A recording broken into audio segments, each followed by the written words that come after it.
Oke, jadi Anda udah sampai di garis finish. Riset beres, data sudah dianalisis, tapi kok rasanya ada satu rintangan terakhir yang paling berat ya?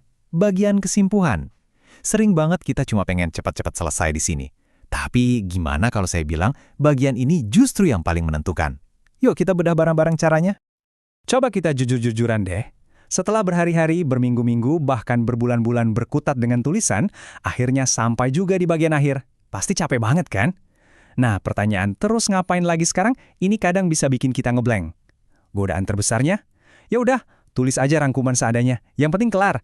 Tapi percayalah, itu kesalahan fatal.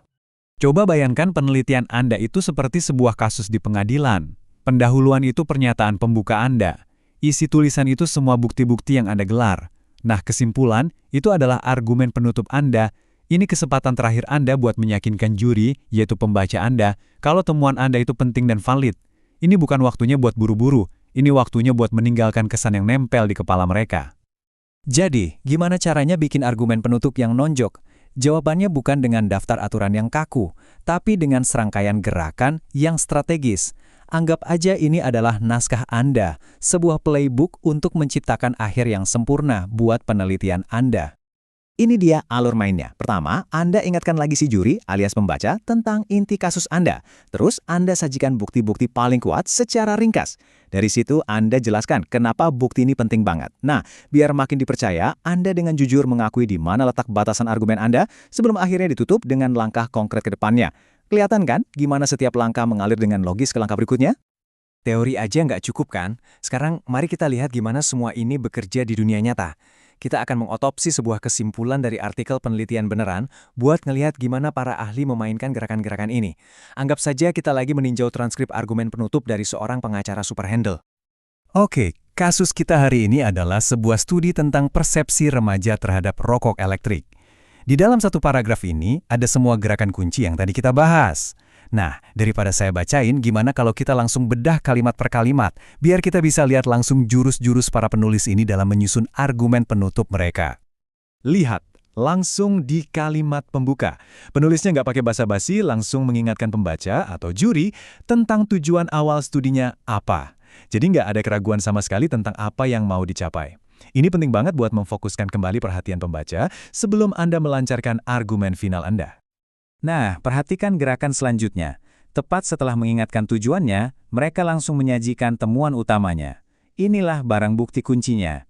Bukan semua data yang seabrek-abrek itu ya, tapi hanya poin paling krusial yang menjawab pertanyaan penelitian. Singkat, padat, dan langsung ngena. Efektif banget.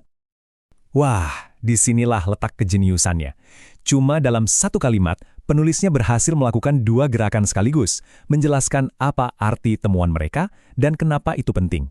Mereka menghubungkan data dengan dampak di dunia nyata. Ini secara langsung menjawab pertanyaan, terus kenapa? Inilah jantung dari setiap argumen yang kuat.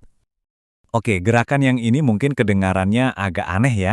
Penulisnya malah terang-terangan mengakui kelemahan penelitiannya. Kenapa begitu? Karena di dunia akademik, sama seperti di ruang sidang, kejujuran itu membangun kredibilitas. Dengan mengakui batasan, Anda justru menunjukkan kalau argumen Anda itu sudah dipikirkan matang-matang, yang pada akhirnya malah bikin argumen itu jadi lebih kuat dan dipercaya. Argumen penutup yang hebat itu nggak cuma melihat ke belakang, tapi juga melihat ke depan. Lihat deh, gimana penulis menutupnya dengan seruan untuk bertindak yang sangat jelas. Ini mengubah sebuah riset akademis menjadi nasihat praktis yang bisa langsung dipakai. Sebuah pukulan terakhir yang kuat dan meninggalkan kesan mendalam. Oke, kita sudah membedah contoh dari para ahli. Sekarang saatnya merangkum semua ini menjadi sebuah daftar periksa yang sederhana.